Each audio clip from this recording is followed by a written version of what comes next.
Fala, investidores, sejam muito bem-vindos ao canal Planileiro Investidor. Sou Adriano Costa e hoje vamos falar do relatório gerencial de julho de 2023 do fundo Kinea Securities, é o KNSC11, fundo de CRI da Kinea. Então a gente vai ver aqui a performance dele nesse mês, tá?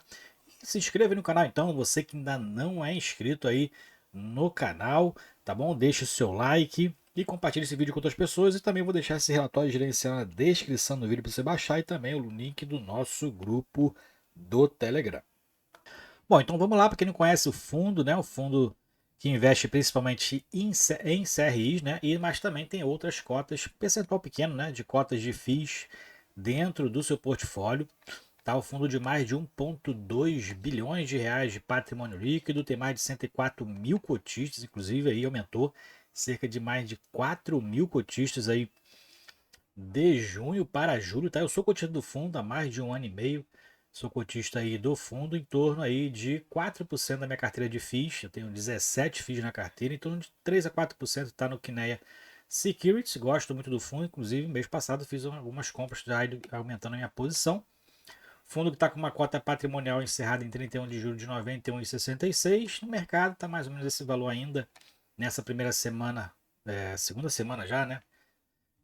De agosto, 88,92. Fundo que anunciou 70 centavos por cota, que vai ser pago aí no próximo dia 11 de agosto. O fundo tem a data base, o último dia útil do mês que ele faz referência. E tem uma excelente, na minha opinião, uma excelente média de liquidez diária de mais de 3 milhões e meio de reais, né? Visto o tamanho do fundo, né? De 1,2 bilhões de reais. Fundos com mais de 2 bilhões e meio, 3 bilhões não tem esse tipo de liquidez como o KNSC11 tem, né? Então é uma boa liquidez no mercado, fundo bem negociado, sinal que está bem precificado também, né?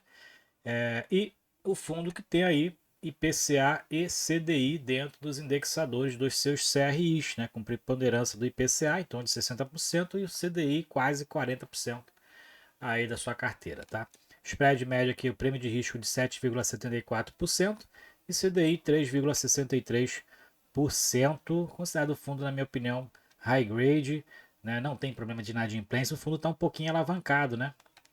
Está um pouquinho alavancado aí, como a gente tem visto alguns fundos de CRI usando aí os recursos, né?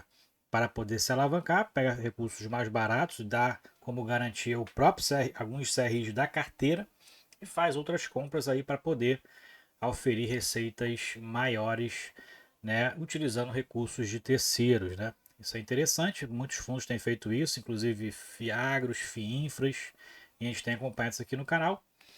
E atualmente o fundo está com em torno de 10% de alavancagem. Aqui são os números que a gente viu lá para cima, né? Aqui a gente vai ver os percentuais do patrimônio, a gente vai ver um pouquinho mais para baixo. Aqui está o yield médio, né? Que é o que a gente viu lá em cima, IPCA mais 7,7%, CDI mais 3,63%. E os dividendos do fundo, o fundo que anunciou aí 70 centavos por cota, teve um resultado de 75, então distribuiu menos do que o resultado. Interessante isso aí, fundo fazendo um caixa, né, para ficar saudável, inclusive financeiramente, né, um caixa saudável. E o fundo, considerando o ingresso médio do fundo de 92 a 93, está um yield aí de 0,75%, em torno de 70% da taxa daí do período, né, que está bem alta, né, um pouco mais de 1%, e 83% do CDI, desconsiderando aí os impostos, imposto de renda, na verdade. Esse que é um fundo relativamente novo, né? Vai para o terceiro ano de mercado desde outubro de 2020, administrado pela Intrag e gerido pela Kinea, com uma taxa de administração de 1,20%, não tem taxa de performance e é para investidores em geral. Mais para baixo a gente vai verificar aqui o desempenho, fundo que teve um desempenho menor do que o mês de junho por conta da deflação de junho, né? Então o fundo nos cálculos aí dos juros e das correções monetárias dos CRIs pegou ali a base maio, que foi 0,23 e junho 0,08 negativo. Então essa deflação que praticamente foi quase nula, né? Teve um impacto aí na receita do fundo, por isso o fundo distribuiu um pouquinho menos. Aí a gente tem visto, inclusive nos outros fundos também, com preponderância aí de indexação do IPCA, distribuindo, tendo resultados menores nesse mês de julho. E o IPCA aí de julho ainda não saiu, né? Então, se o IPCA de julho for menor que o IPCA que foi em maio, provavelmente vai ter uma nova queda nas receitas do fundo, né? Então, o tempo, né, daqueles fundos que estão pagando em mais de 1% pode estar com os dias contados para a inflação estar mais controlada, né? A não ser que ele seja indexado pela taxa DI, né? Porque também muitos estão aumentando de preço também no mercado, né? Então também reduz o yield proporcional ao valor de mercado. Em relação às movimentações da carteira, o fundo aí adquiriu 15 milhões em novos aportes, né? São duas novas operações, MRV Pro Soluto, 5 milhões de reais, CDI mais 4%, taxa até interessante, né? E aqui a garantia é o fundo de reserva. E aqui o estoque residencial Jardins, Vila Madalena e Clabin, 10 milhões de reais IPCA mais 10%, também um prêmio de risco aí médio para alto, né? Considerando o IPCA atual. E essas são as garantias aqui desse CRI adquirido, né? Aqui as operações compromissadas reversas, atualmente o fundo está com 10,3%, a gente já falou sobre isso nos relatórios anteriores, né? E naqueles FIIs também que tem esse tipo de operação, a gente sempre fala delas. A gente já falou um pouquinho mais para cima, e aqui é o resumo da carteira. Então, 38%, quase 39% indexado ao CDI, 66% a inflação, 1,1% a cota de FII, 1,8% LCI e 2,5% em caixa. Esses dois últimos aqui indexados e tem rendimentos atrelados ao percentual do CDI, que dá um total de 110,3% de percentual alocado, pois 10,3% são recursos de terceiros, né, consideradas as alavancagens que atualmente os fundos de CRI têm feito. Aqui é o percentual que a gente já falou sobre PCA e CDI, e os principais setores de alocação do fundo tá escritórios e residenciais. Aqui a questão da liquidez, né? Como eu falei, uma liquidez bem interessante do fundo, e reduziu inclusive em relação ao mês anterior, que foi de mais de 4 milhões de liquidez média diária, né? Foram mais de 73 milhões de reais negociados neste mês, transacionados, né, de volume nesse mês de julho. Tá? Então, fundo aí com uma liquidez bem interessante. E nas informações contábeis, né, ele fala aqui sobre, não tem aqui dentro o reflexo das marcações a mercado dos CRIs, tá?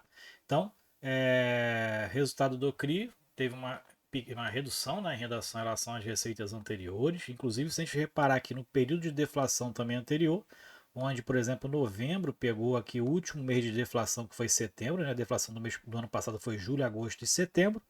Foi semelhante, né? A receita foi semelhante à observada aqui em julho de 2023, que também pegou um período de um mês só de deflação, que foi praticamente nula, né?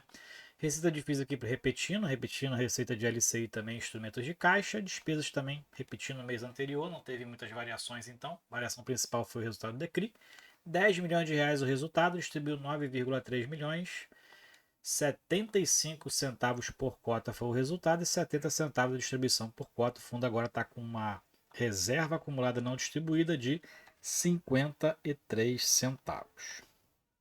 Bom, mais para baixo que a gente vai verificar os resultados mensais, né? O fundo tem distribuído menos já há algum tempo, né? O último mês aqui que o fundo distribuiu mais do que os resultados foram em outubro de 2022. Todos os outros aqui ou é igual, que nem foi novembro e fevereiro, ou distribuição menor, também aqui em dezembro, ou menor do que o resultado, né? O fundo então fazendo aí, acumulando um caixa de resultado não distribuído, né? Aqui é em relação à tabela de sensibilidade e aqui é a carteira do fundo. Teve aquelas duas modificações então que a gente falou. É uma carteira que tem muitas repetições, né? Então dos 70 CRIs aqui, imagino que de 30 a 35% realmente seja de devedores diferentes. Mesmo assim, é uma carteira então bem diversificada, né? Tem 71 CRIs, mas muitas repetições. Acredito que entre 30% e 35% de devedores diferentes. São 3 FIIs na carteira, mais a aplicação LCI, mais o caixa aplicado em títulos públicos federais em torno de 30 milhões de reais. E aqui acompanhamento da carteira, né? Aqui teve uma Assembleia Geral Extraordinária em relação aqui ao CRI JHSF MOLS. Então aqui tem aqui o que foi discutido aí, você pode dar uma leitura depois, né? Aqui então a parte qualitativa dos CRIs da carteira do fundo, né? Então você pode também fazer uma leitura aqui sobre as garantias, os LTVs, os prazos, né? O que, que é a operação, qual é a descrição da operação, né? O que, que se refere, localização. Então baixa o relatório aí, faça essa leitura aí mais detalhada, ok? Então é isso aí, relatório gerenciado KNSC11, não deu muita coisa não, só o impacto realmente da deflação de junho, né, reduzindo a receita. Vamos acompanhar então como é que vai ser o mês aí de julho em relação ao IPCA, não vi a prévia ainda, né, mas já está para sair o IPCA, né? Vamos acompanhar aí para poder saber qual o impacto que vai ter relativo aos receitas, né? A gente tem verificado inclusive a redução das receitas em diversos FIIs aí, tá bom? Fique com Deus, até o próximo vídeo. Tchau, tchau.